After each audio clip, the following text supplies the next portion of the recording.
What is up, guys? Let's talk about all of the reasons that you are all insane for trying to tell me that Tyrese Maxey should come off the bench when he returns.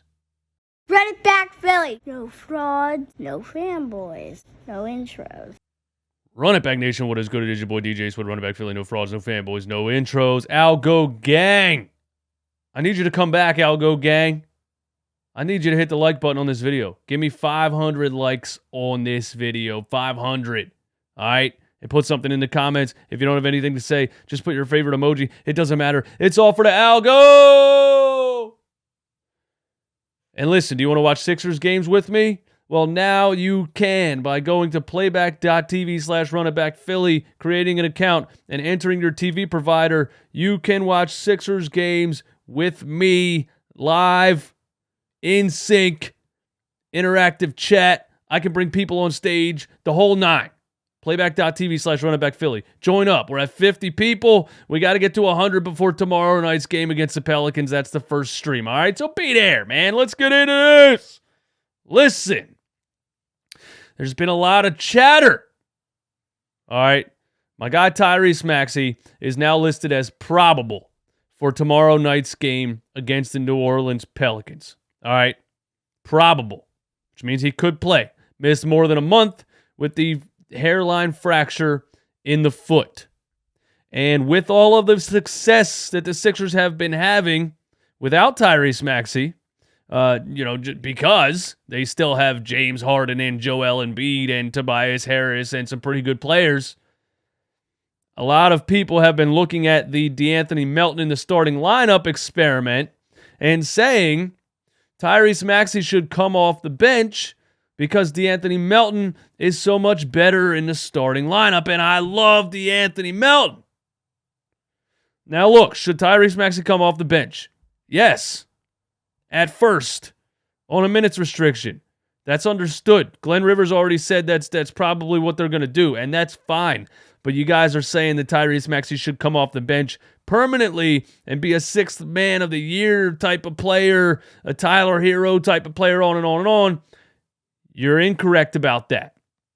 All right, first of all, don't overcomplicate basketball. Straight up, don't overcomplicate basketball, especially don't overcomplicate basketball with Doc Rivers as your head coach. Keep it simple, stupid. KISS, keep it simple, stupid. Less is more. There's a lot of metaphors for this. Tyrese Maxey is the third or second best player on this basketball team. Point blank, period. He's in the starting lineup. You keep it simple. You put your best players on the floor. Don't make this a freaking math equation. That's number one. All right. Number two, Tyrese Maxey is too good of a scorer to not only come off of the bench, but to not be on the floor with James Harden and Joel Embiid. He's one of the quickest players from the three-point line to the basket in the entire NBA. That can only help James Harden and Joel Embiid. And that did only help. The boy still got that chest congestion. And that did only help James Harden and Joel Embiid at the beginning of this season. His three-point shooting is the highest on the team at 42.5%. Second highest is George Niang at 41.5%. So you're telling me you want the two best three-point shooters on the entire squad to be coming off the bench? There's other things that can move around in this starting lineup, and it's not Tyrese Maxey. We can start with P.J. Tucker and Tobias Harris should never be on the floor together. But I digress. His three-point shooting spreads the floor for James Harden and Joel Embiid, making James Harden's job easier, making Joel Embiid's job easier. It can only go up when you add another great scorer to the mix. I think people are saying this also partially because Tobias Harris stepped into the number 3 scoring role with Maxey out, and it kind of made you think you don't need Maxey in. But trust me, you do not want to move Maxey to the bench just because Tobias Harris has been playing well. If there's going to be an odd man out with James, Joel, Tobias Harris, and Tyrese Maxey, I'm going Tobias Harris 10 times out of 10. The second reason Tyrese Maxey's own confidence. This kid's 22 years old. He's a budding NBA superstar. I don't care if you disagree with that. He's a 25-point-per-game scorer level. He's an all-star level player already. And the only real issues Tyrese Maxey has in his NBA game still to this day is sometimes his lack of confidence or being sure of himself in situations with other stars on the floor. Moving him to the bench is only going to tell him, You're a sixth man. You're not an NBA superstar. I don't like that for a 22-year-old kid. Period. He also needs more time with James Harden and Joel Embiid to continue to learn how to be that. I'm the man. I'm 1C. I'm one of the main options on this squad. I can handle my own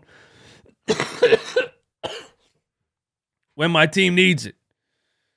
Telling you, bro, I've been down bad. Man. It just won't leave me alone. The third reason you can't move Tyrese Maxey to the bench is Rich Paul, bro. If you guys think Rich Paul and Clutch Sports are going to allow the Philadelphia 76ers to move Tyrese Maxey to the bench, you're out of your damn mind.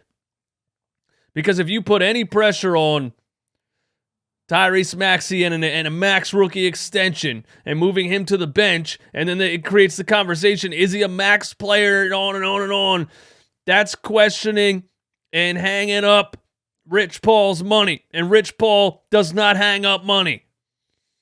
Tyrese Maxey ain't coming off the bench. Rich Paul will be in here with an army trying to get him to request a trade or some BS. I could see that happening already. Which is another reason why you should just keep it simple. Don't overcomplicate it. Don't create problems for yourself. Number 4, you guys are saying this because Glenn Rivers can't stagger lineups, bro. And so now you've seen De'Anthony Melton succeed in the starting lineup, which and you've seen a better version of De'Anthony Melton than you saw at the beginning of the season. You think this is the better way, but this has only happened because Tyrese Maxey is injured. You're assuming when Tyrese comes back that suddenly Glenn Rivers is going to know how to stagger De'Anthony Melton, Tyrese Maxey, James Harden, the right amount of minutes and the right combinations? Come on, bro. You're wrong. Hit the like button for me on this because I'm up here doing a YouTube video and I can hardly breathe. I deserve the likes. Make it 500. Give me 500. But you're thinking Glenn Rivers can stagger lineups, and he can't. This only happened because Maxey's injured. Maxey's healthy. Maxey comes back now. You think Glenn's going to do the right thing? Bringing Maxey off the bench and running him the ample amount of time with James Harden and all those combinations, it ain't going to happen. Number 5, and the most important reason Tyrese Maxey should not come off the bench for the 76ers is that Tyrese Maxey needs James Harden, and James Harden needs Tyrese Maxey. Now, let me explain to you what I mean by this. I think Tyrese Maxey is an amazing scorer. I think Tyrese Maxey is an up-and-coming superstar, and I think Tyrese Maxey is going to develop into an NBA superstar in the next 3, 4, 5 years. But Tyrese Maxey is not exactly an elite shot creator yet. Bringing him off the bench, forcing him to be the engine of the offense, to try to create things with guys beside him like Daniel House Jr. and George Niang and, oh my God, knock on wood, Furkan Korkmaz or, whoever else is only going to hinder his offense and his development. Let me give you some stats. Tyrese Maxey without James Harden this season, 20.8 points per game. That sounds good, right? But it's on 19.7 shot attempts per game. That's almost 20 points per game on 20 shots per game. That's bad. 39% from the field and 35% from three. Do you see what happens when you put Tyrese Maxey out there and he has to try to create everything by himself? With James Harden, Tyrese Maxey's at 19.9 points per game. Slightly less than a point less per game, on 14 shots per game. That's more than 5 less shot attempts. He's only down 1 point per game at 51% from the field and a staggering 48.8% from three. Now, I care about this basketball team, and I want this basketball team to win, but I also care about the development of the 22-year-old Tyrese Maxey. And he has absolutely flourished next to James Harden so far in his young career. And we should give him as many minutes with James Harden as possible. That's how I see it. And it scares me because you're saying this because Glenn can't do the right thing, and you think that now the right thing suddenly happened, so this is what has to happen, and you're assuming then all of a sudden Glenn's going to do the right thing, and he's not. Don't overcomplicate it. Put your best players on the floor. Tyrese Maxey should come off the bench on a minutes restriction on his first couple of games back. But in the grand scheme of things, your best 3 players are Joel Embiid, Tyrese Maxey, and James Harden. All 3 of them are in the starting lineup. I don't give a damn how you twist, turn it, or flip it upside down. Figure the rest out. All right? Y'all have a good one, man. And join me tomorrow night for Sixers Pelicans on playback.tv/runitbackphilly. I'll see you there, man. Damn it, I can't breathe.